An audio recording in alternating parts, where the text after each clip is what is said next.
तो दोस्तों चलिए आज लेकर के आए हैं एनसीईआरटी एग्जाम्पलर का सेट नंबर 22 यानी कि 22वां सेट साइंस से है। एनसीईआरटी चल रहा है दोस्त। जैसा कि आपको पता है कि हमने अभी जो है क्या किया है कि टेलीग्राम पे आपको जो है ये तो 22वां सेट है ना, तो मैंने 20 तक के क्या है कि एनसीईआरटी एग्जाम्पलर का पीडीएफ प्रोवाइड करा दिया है और जो कुछ फिजिक्स का बचा हुआ था वो भी हमने क्या किया है कि टेलीग्राम पे आपको प्रोवाइड करा दिया है। ठीक है, तो जो लोग एनसीईआरटी का दोस्त अगर पीडीएफ लेना चाहते हैं या पीछे जो पढ़ा रखे हैं फिजिक्स केमिस्ट्री बायोलॉजी उस सभी का पीडीएफ अगर लेना चाहते हैं दोस्त टेलीग्राम से ज्वाइन हो जाइएगा। ठीक है, और टेस्ट जो लोग नहीं दिए हैं जाकर के टेस्ट दे लीजिए। आज ही भर तक लिंक एक्टिव है, फिर लिंक को डीएक्टिव कर देंगे, फिर टेस्ट नहीं दे पाइएगा। ठीक है, बता दिए है ना कि 100 लोगों के लिए ही कैपेसिटी बना दिए हैं, सिर्फ 100 लोग ही टेस्ट दे सकते हैं, उससे ओवर जाएगा टेस्ट लोग नहीं दे पाएंगे, टेस्ट से वंचित हो जाएंगे।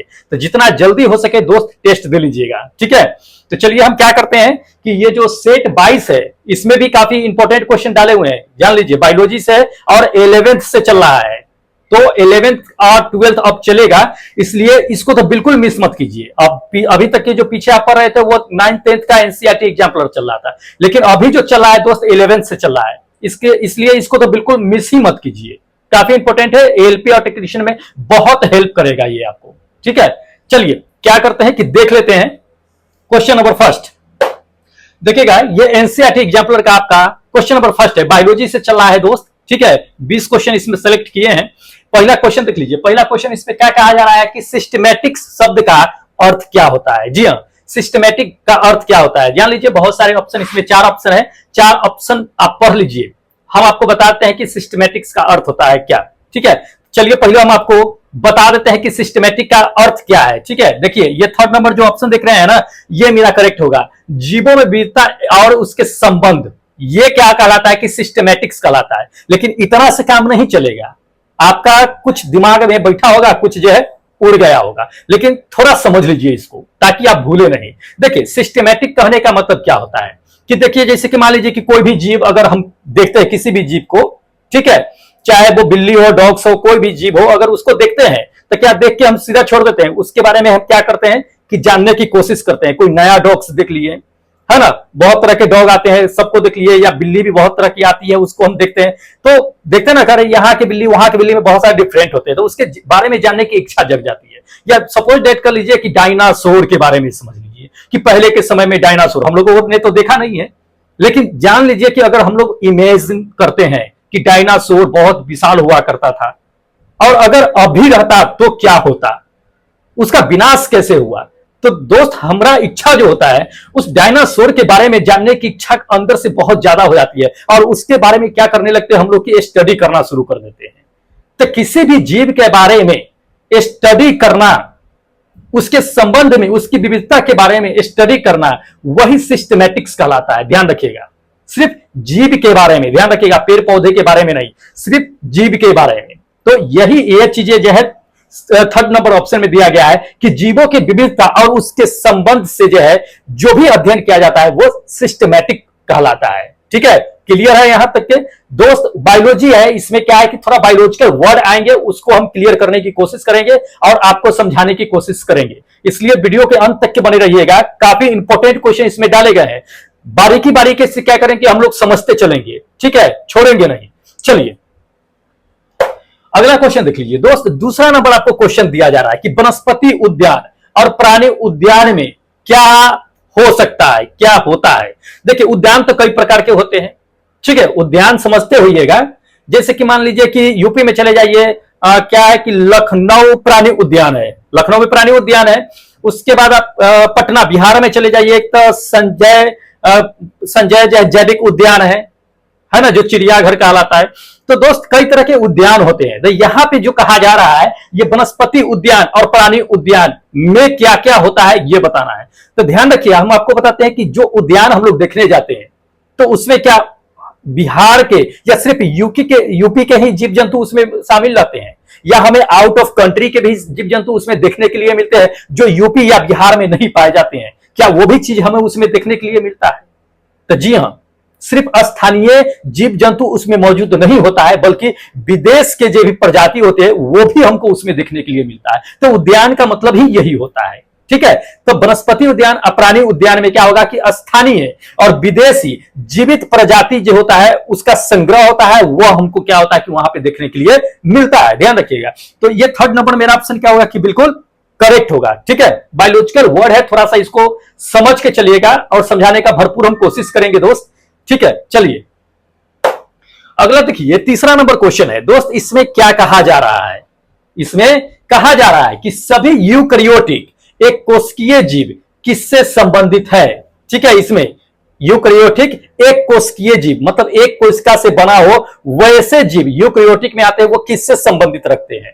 चलिए इसमें आप ऑप्शन देख लीजिए, हम आपको सीधा करेक्ट ऑप्शन बताते हैं, आप फिर समझा देते हैं। देखिए यूकैरियोटिक एक कोशिकीय जीव जो होता है ना दोस्त, ये सेकंड नंबर किससे? प्रोटिस्टा से संबंधित रखते हैं। किससे रखते हैं? प्रोटिस्टा से संबंधित रखते हैं। ठीक है, जैसे एक कोशिकीय जीव में ले लीजिए, जैसे अमीबा, अमीबा ले लीजिए। अमीबा क्या है कि एक कोशिकीय जीव है, ये क्या है कि प्रोटिस्टा से संबंधित रखता है। ठीक है, अमीबा जो है तो इसको ध्यान में रखना है दोस्त। चलिए अगला क्वेश्चन देखिए, इसमें अगला क्वेश्चन क्या कहा जा रहा है कि नमकीन क्षेत्रों में रहने वाले जीवों को क्या कहा जाता है? जी हाँ, जो नमकीन क्षेत्रों में रहते हैं, नमकीन जगह में रहने वाले को क्या कहते हैं? ध्यान रखिए, आपको हम करेक्ट आंसर बताते हैं, फिर आपको हम समझा देते हैं। देखिए नमकीन क्षेत्र में जो रहते हैं जीव, उसे क्या कहते हैं पहले जान लीजिए। ये सेकेंड नंबर क्या कहते हैं? हेलोफाइंस कहते हैं। क्या कहते हैं? हेलोफाइंस। जो भी नमकीन क्षेत्र में रहते हैं, नमकीन क्षेत्र में हेलोफाइंस है क्या? कोई पौधा है या कोई जीव है या जंतु है, क्या है? तो ध्यान रखिएगा, हेलोफाइंस जो है एक तरह का बैक्टीरिया है।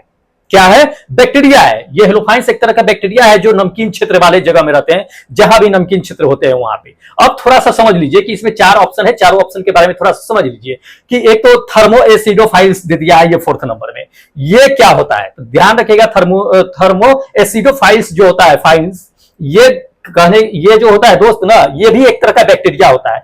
ये कहां पाया जाता है ये जान लीजिए। तो गर्म झरने जो होते हैं, पहाड़ी इलाकों में झरने गिरते हैं गरम गरम, या गहरे समुद्र होते हैं पानी में, तो वहां पे क्या होते हैं कि ये थर्मो एसिडोफाइल्स जो है बैक्टीरिया पाए जाते हैं। ठीक है, उसके बाद जो है आपका देख लीजिए क्या है कि मिथेनोजेंस है। ठीक है, मिथेनोजेंस मतलब मिथेन से ही बना हुआ है। ठीक है, मिथेनोजेंस जैसे, तो इसको समझ लिए। मिथेनोजेंस कहने का मतलब क्या होता है? ये जो फर्स्ट नंबर में मिथेनोजेंस दे दिया है, तो मिथेनोजेंस मिथेन गैस जहां से निकलती है वैसे क्षेत्र में रहने वाले बैक्टीरिया को मिथेनोजेंस कहते हैं। समझ रहे हैं ना?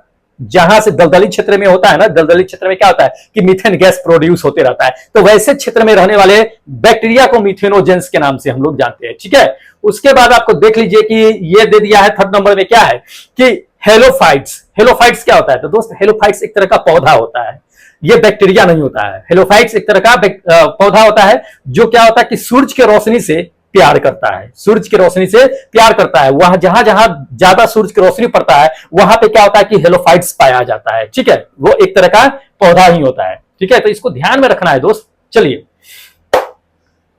अगला क्वेश्चन देख लीजिए। अगला क्वेश्चन इसमें कहा जा रहा है कि उच्चे पौधे और कवक के जड़ों के बीच के संबंध को क्या कहते हैं? जी हाँ, उच्चे पौधे और कवक के जड़ों के बीच के संबंध को क्या कहते हैं, यही हमको इसमें जानना है। तो ध्यान रखिए, आपको हम बताते हैं कि उच्चे कवक और पेड़ों के जड़ों के बीच के संबंध को दोस्त जो कहा जाता है, ये थर्ड नंबर कहा जाता है। क्या कहा जाता है?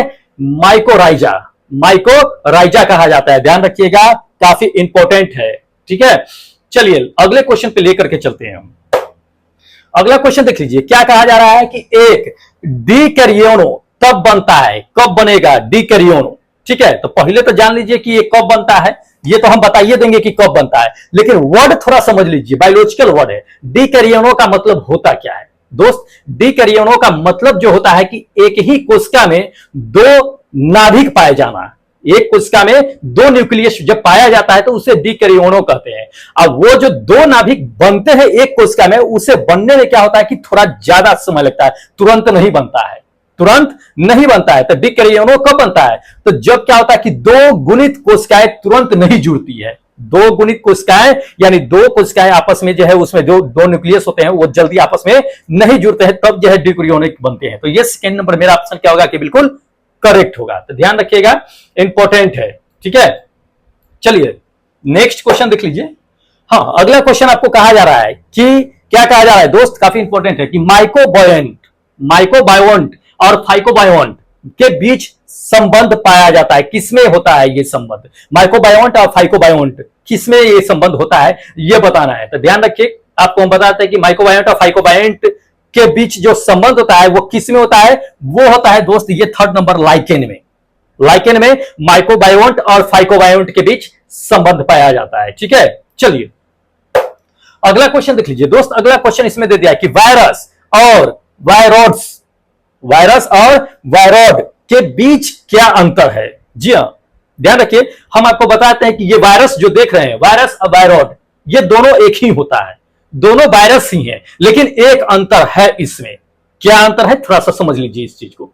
वायरस में क्या होता है ना दोस्त कि प्रोटीन पाया जाता है, जबकि वायरॉड जो होता है उसमें प्रोटीन नहीं पाया जाता है। दोनों है वायरस ही हैं, लेकिन एक मतलब कि वायरस जो होता है जिसमें प्रोटीन नहीं पाया जाता है उसी को वायरॉड्स कहा जाता है। ध्यान रखिएगा, अब वायरस में क्या होता है कि प्रोटीन पाया जाता है। अब थोड़ा समझ लीजिए, वायरस के बारे में समझ लीजिए। वायरस क्या होता है, वायरस के बारे में बता रहे हैं कि वायरस जो होता है वो आरएनए में पाया जाता है, आरएनए में पाया जाता है, लेकिन उसमें प्रोटीन मौजूद न होने की वजह से इसे वायरस कहा जाता है। ठीक है, तो ये चीजें है, इस दोनों को समझ के रखिएगा।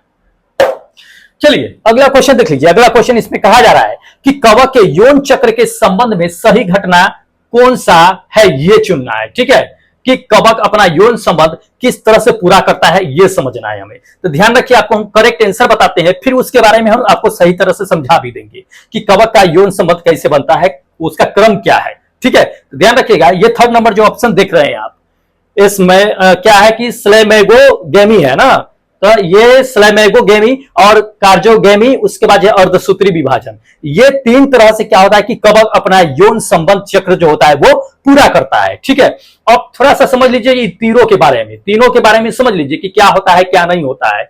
ठीक है, प्लास्मोगेमी जो होता है, ये प्लास्मोगेमी जो फर्स्ट नंबर में है, वो प्लास्मोगेमी होता क्या है, तो ध्यान रखिएगा, जब दो कवक गतिशील होता है चाहे बिना गतिशील के, आपस में क्या करता है कि संलयन करता है, तो उसको प्लासोगेमी कहा जाता है। क्या कहते हैं, प्लासोगेमी कहते हैं, जब दो कवक गतिशील होकर या बिना गतिशील होकर के आपस में संलयन करते हैं तो उसे प्लासोगेमी कहते हैं। और दूसरा नंबर जान लीजिए कि कार्जोगेमी होता क्या है। ध्यान रखिए, दो नाभिक जब संलयन आपस में करेंगे, तो कवक के दो नाभिक आपस में जब संलयन करेंगे तो उसे कार्जोगेमी कहेंगे। बाकी अर्धसूत्री तो आप जानती है कि अर्धसूत्री विभाजन क्या होता है कि एक कवक जब दो रूप में विभाजित हो जाता है उसे अर्धसूत्री विभाजन के नाम से हम लोग जानते हैं। ठीक है, तो इंपॉर्टेंट है दोस्त। चलिए अगला क्वेश्चन देख लीजिए। अगला क्वेश्चन इसमें कहा जा रहा है कि वायरस गैर कोशिकीय जीव है। वायरस क्या है कि गैर कोशिकीय जीव है, लेकिन मेजबान कोशिका को संक्रमित करने के बाद, मेजबान कोशिका को जब वो संक्रमित करता है वायरस, तब उसमें क्या करता है कि अपना प्राकृतिक रूप बना लेता है। ठीक है, तो वायरस निम्नलिखित में से किससे संबंधित रखता है ये बताना है। ध्यान रखिएगा, तो वायरस जान लीजिए कि इसमें से किसी से संबंधित नहीं रखता है, किसी से नहीं। ये फोर्थ नंबर मेरा ऑप्शन करेक्ट होगा। अब क्यों नहीं रखता है, थोड़ा सा ये भी जान लीजिए कि वायरस क्यों नहीं संबंध रखता है किसी से।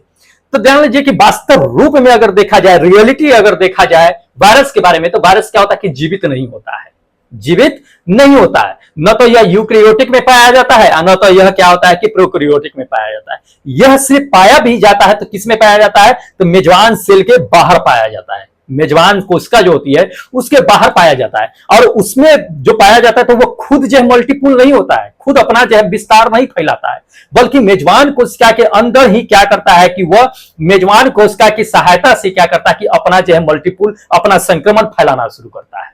ठीक है, तो इसको ध्यान रखिएगा, इस वजह से इसमें से ये किसी में नहीं होता है। ये फोर्थ नंबर मेरा ऑप्शन करेक्ट होगा। समझने का कोशिश कीजिएगा, थोड़ा बायोलॉजिकल वर्ड है, जानना पड़ेगा। चलिए अगला क्वेश्चन देख लीजिए। अगला क्वेश्चन दोस्त क्या कहा जाता है ये जान लीजिए। कहा जाता है इसमें कि फाइकोमाइसिटीज के सदस्य कहां पाए जाते हैं। चार ऑप्शन दे दिए हैं, इसमें हमको बताना है कि माइकोफाइसिटीज के सदस्य कहां पाए जाते हैं। तो देख लीजिए, पहला दे दिया है कि जलीय आवास में पाए जाते हैं, या सड़ती हुई लकड़ी में पाया जाता है, या नम या गीला वाला जगह जो होता है वहां पाया जाता है, या पौधे पर अनिवार्य रूप से परजीवी के रूप में पाया जाता है। दोस्त पाया कहा जाता है फाइकोमाइसिटीज। ध्यान रखिएगा, आपको हम बताते हैं कि माइकोफाइसिटीज जो होता है दोस्त, ये जो देख रहे हैं चार विकल्प, उन चारों जगहों पर पाया जाता है। जलीय आवासों पर भी पाया जाता है, सड़ी गली जगहों पर पाया जाता है, जहां लकड़ी गीले होंगे या पौधे होंगे वहां भी पाया जाता है। मतलब एक तरह से कहिए तो यह एक तरह सा परजीवी होता है जो हर जगह पाया जाता है। ठीक है, चलिए अगला क्वेश्चन देख लीजिए। अगला क्वेश्चन इसमें क्या कहा जा रहा है कि साइनोबैक्टीरिया को डैश के अंतर्गत वर्गीकृत किया गया है, मतलब किसके अंदर क्लासिफाई करके रखा गया है साइनोबैक्टीरिया को, यह जानना है। तो ध्यान रखिए, आपको हम बताते हैं कि साइनोबैक्टीरिया को दोस्त मोनेरा के अंतर्गत रखा गया है। ये थर्ड नंबर मेरा ऑप्शन करेक्ट होगा। किसके अंतर्गत? मोनेरा के अंतर्गत रखा गया है। अब थोड़ा सा समझ लीजिए कि इसमें दिया हुआ है प्रोटिस्टा। प्रोटिस्टा होता है क्या है? तो दोस्त प्रोटिस्टा जो होता है एक तरह का एक कोशिकीय यूकैरियोटिक्स होते हैं। एक तरह का क्या होता है? यूकैरियोटिक एक कोशिकीय जीव होता है, ठीक है। प्लांटा क्या होता है कि प्लांटा एक तरह सा मतलब प्लांट जान लीजिए कि एक तरह का पौधा होता है। इसमें भी क्या होता है कि क्लोरोफिल ही पाया जाता है, ठीक है। इसे पौधा ही कहा जाता है। तो इसको समझिए, ये सब जो है इंपॉर्टेंट है और जानना जो है जरूरी है।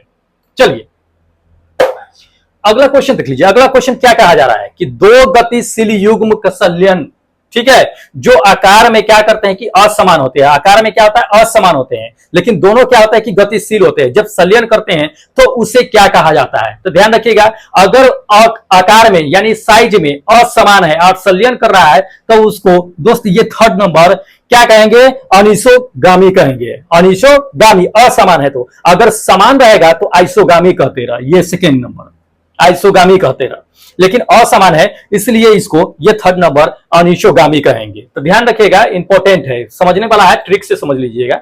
चलिए अगला क्वेश्चन देख लीजिए। अगला क्वेश्चन इसमें कहा जा रहा है कि हेल्ड फास्ट स्टाइप और फ्रॉन्ड किसके मामले में पौधे का शरीर बनाते हैं? जी हाँ, ये सब मिलकर के क्या करते हैं कि पौधे का शरीर बनाते हैं, लेकिन किस मामले में बनाते हैं ये जान लीजिए। तो आपको हम बताते हैं कि ये थर्ड नंबर मेरा ऑप्शन करेक्ट होगा। क्या? फियोफाइसी है। हाँ, फियोफाइसी के उपस्थिति में क्या होता है कि अपना जो है ये पौधे की शरीर बनाते हैं। अब जान लीजिए कि शरीर मतलब कि कैसे बनाते हैं। फियोफाइसी जो होता है वो क्या होता है कि एक तरह का कहिए कि पादप का आमतौर पर जो है एक शरीर ही होता है। जैसे कि इसमें क्या होता है ना, फियोफाइसी के में आपको बताते हैं कि जैसे कि मान लीजिए कि एक डंठल पेड़ का निकलता है ना, तो एक फियोफाइसी का ही एक पार्ट होता है। स्टाइप होता है पौधे के जो छोटे छोटे लकड़ी की तरह निकलते हैं, वो भी पत्तियां हो गई, ये जो प्रकाश संश्लेषण करती हैं, ये सब फियोफाइसी के अंतर्गत ही जो है क्या होता है कि निकलता है, और वही सब निकल के क्या करता है कि पौधे का एक शरीर आकार देता है। तो ये मेरा क्या है कि थर्ड नंबर मेरा ऑप्शन करेक्ट होगा, बिल्कुल ठीक है। चलिए नेक्स्ट क्वेश्चन दिखाते हैं, देख लीजिएगा। अगला क्वेश्चन है इसमें कि एक एंजियोस्पर्म का भ्रूण थैली डैश से बना होता है। जी हाँ, किससे बना होता है ये जानना है। एंजियोस्पर्म का भ्रूण थैली कह रहा है, तो ध्यान रखिए एंजियोस्पर्म का भ्रूण थैली जो होता है वो 7 कोशिका और 8 नाभिक से मिलकर के बना होता है। ये सेकेंड नंबर ध्यान रखिएगा, 7 कोशिका और 8 नाभिक से मिलकर के बनता है, भूलिएगा नहीं, काफी इंपॉर्टेंट है, ठीक है। इससे भी ज्यादा इंपॉर्टेंट ये क्वेश्चन है। जी हाँ, बायोलॉजी का न्यूमेरिकल कहता है कि एक पुष्पीय पौधे में क्या है कि द्विगुणित संख्या कितना दे दिया है? 36 दे दिया है। तो उसमें भ्रूणों के गुणसूत्रों की संख्या क्या होगी? जी हाँ, उसमें भ्रूण की गुणसूत्रों की संख्या कितना होगी ये जानना है। तो ध्यान रखिए, आप पहले तो क्वेश्चन को समझ लीजिए कि द्विगुणित संख्या दे दिया, पौधे में द्विगुणित जो है संख्या दे दिया। द्विगुणित मतलब 2n की संख्या दे दिया, कितना? 36। तो n का वैल्यू निकाल दीजिएगा, यहां से 2 से डिवाइड कीजिएगा, n का वैल्यू कितना आएगा? 18 आ जाएगा भाग करने पे। अब हमको निकालना क्या है कि भ्रूण में गुणसूत्रों की संख्या निकालना है। क्या निकालना है? भ्रूण में गुणसूत्रों की संख्या। तो ध्यान रखिएगा, भ्रूण में गुणसूत्रों की संख्या जो होती है वो 3n होती है। कितना होती है? 3n। भ्रूण में गुणसूत्रों की संख्या निकालने के लिए n के जगह पे कितना आया है? n के जगह 18 आया है। 18 जब रख दीजिएगा तो 18 से गुना कीजिएगा तो कितना आ जाएगा? 18 तिहाई 54, 54 आ जाएगा। इसलिए ये थर्ड मेरा ऑप्शन क्या होगा कि बिल्कुल करेक्ट होगा, 54, ठीक है, भूलिएगा नहीं, ये काफी इंपॉर्टेंट है। चलिए अगला क्वेश्चन देख लीजिए दोस्त। अगला क्वेश्चन कहा जा रहा है कि प्रोटोनेमा, ठीक है, प्रोटोनेमा पाया जाता है, किस में पाया जाता है ये जानना है। तो जान लीजिए कि प्रोटोनेमा जो पाया जाता है दोस्त, ये फर्स्ट नंबर क्या अगुणित होता है और काई में पाया जाता है। काई तो जानते होइएगा ना, ग्रीन कलर का होता है, तो वो उसी में जो है क्या होता है कि पाया जाता है, ठीक है, सवाल की तरह होता है। चलिए अगला क्वेश्चन देख लीजिए। अगला क्वेश्चन कहा जाता है कि विशाल रेडवुड वृक्ष, जी हाँ, रेडवुड वृक्ष के बारे में सुने होइएगा, काफी विशाल वृक्ष है ये, ठीक है। तो रेडवुड जो वृक्ष है वो किसके अंतर्गत आता है ये इसमें से हमको चुनना है। तो बहुत बड़ा विशाल पेड़ है ये, ठीक है। तो जान लीजिए रेडवुड जो वृक्ष आता है ये जिम्नोस्पर्म में आता है। ये फोर्थ नंबर मेरा ऑप्शन क्या होगा कि करेक्ट होगा, ठीक है, जिम्नोस्पर्म के अंतर्गत आता है। चलिए नेक्स्ट क्वेश्चन देख लीजिए दोस्त। इसमें कहा जा रहा है कि कुछ पशु समूह में शरीर में क्या होता है कि कम से कम कुछ अंगों की क्या होता है कि क्रमगत जो होता है क्या होता है कि पुनरावृत्ति होती जाती है। ठीक है, साथ ही क्या होता है कि डिब्बों जैसी विभाजित होती जाती है। तो उस विशेषता को इसमें जो है क्या कहा जाता है, ठीक है, उस विशेषता को क्या कहा जाता है, जिससे बहुत सारे जो है आप कीट उठ के भी देखे होइएगा या जीव जंतु को उस पशु के रूप में ले लिया कोई नहीं। तो क्रमित क्या होता है कि एक मतलब जैसा पीछे होता है वैसा ही बीच में होता है, फिर आगे होता है, फिर आगे होता है, मतलब एक क्रम जैसा एक डिब्बे की तरह होता है। तो उस अंग को क्या कहा जाता है, उस विशिष्ट को क्या कहा जाता है? तो ध्यान रखिएगा, आपको बताते हैं कि ये सेकेंड नंबर क्या मेटामेरिज्म कहा जाता है। अब समझ लीजिए कि वो पशु आखिर किस तरह का होगा, कौन होगा, ये मेटामेरिज्म के अंतर्गत। तो ध्यान रखिए मेटामेरिज्म, जैसे कि आप बता देते हैं कि केचुआ देख लीजिए, केचुआ का शरीर जो होता है वो क्या होता है कि आपका खंड बाई खंड में विभाजित होता है। डिब्बों के आकृति में क्या होता है कि पुनरावृत्ति होती रहती है, पीछे गया फिर उसी के आगे, फिर उसी के आगे, फिर उसी के आगे, मतलब पुनरावृत्ति उसके शरीर का होते रहता है। तो वो क्या होता है कि एक विभाजित होते रहता है डिब्बों की आकृति में, और उसी को मेटामेरिज्म के नाम से जानते हैं, मेटामेरिज्म, ठीक है, उसकी विशेषता को। तो ध्यान रखिएगा, इंपॉर्टेंट है। ठीक है, चलिए अब क्या करते हैं कि लास्ट क्वेश्चन आपको दिखा देते हैं।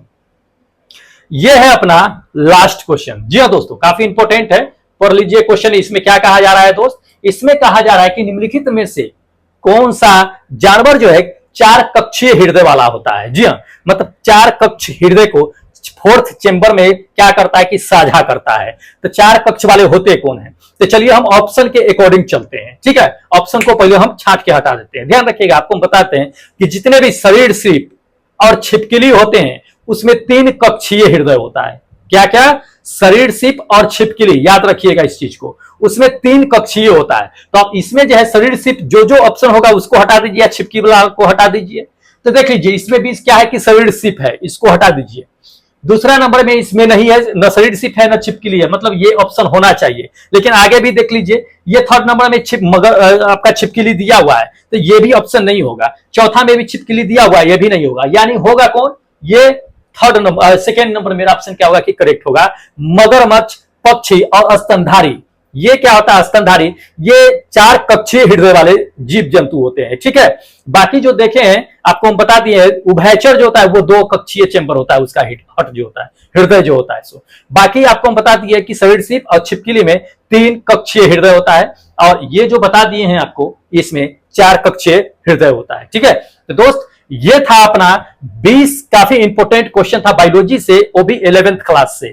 ठीक है, एलपी और टेक्नीशियन ग्रेड 3 के लिए बहुत महत्वपूर्ण है दोस्त। इसी तरह से अभी क्या है कि 11th और 12th के आने बाकी है क्लासेस। आपका फिजिक्स भी आएगा, उसके बाद आपका बायोलॉजी है, केमिस्ट्री है, बहुत अभी सेट बचा हुआ है, तो चलेगा अभी दोस्त। ठीक है, चिंता मत कीजिए। चलिए, अगर आपको अच्छा लगा होगा दोस्त वीडियो, तो चैनल को सब्सक्राइब कर लीजिए, देर मत कीजिए, समय नहीं है, जल्द ही एग्जाम हो जाएगा आप लोगों का। ठीक है, इसलिए देर मत कीजिए, सब्सक्राइब कीजिए चैनल और जुड़ जाइए हमारे साथ। और जो लोग टेस्ट नहीं दिए हैं, और अगर आप भी टेस्ट देना चाहते हैं, तो फटाफट क्या कीजिए कि डिस्क्रिप्शन बॉक्स में जाइए, वहां से लिंक पे जाकर के क्या कीजिए कि टेस्ट दे लीजिए। और इसका अगर पीडीएफ चाहिए तो दोस्त टेलीग्राम से ज्वाइन हो जाइएगा, डिस्क्रिप्शन बॉक्स में ही लिंक दिया हुआ है। ठीक है, चलिए अब हमको इजाजत दीजिए, फिर मिलते हैं एक नए वीडियो के साथ। तब तक जय हिंद दोस्तों।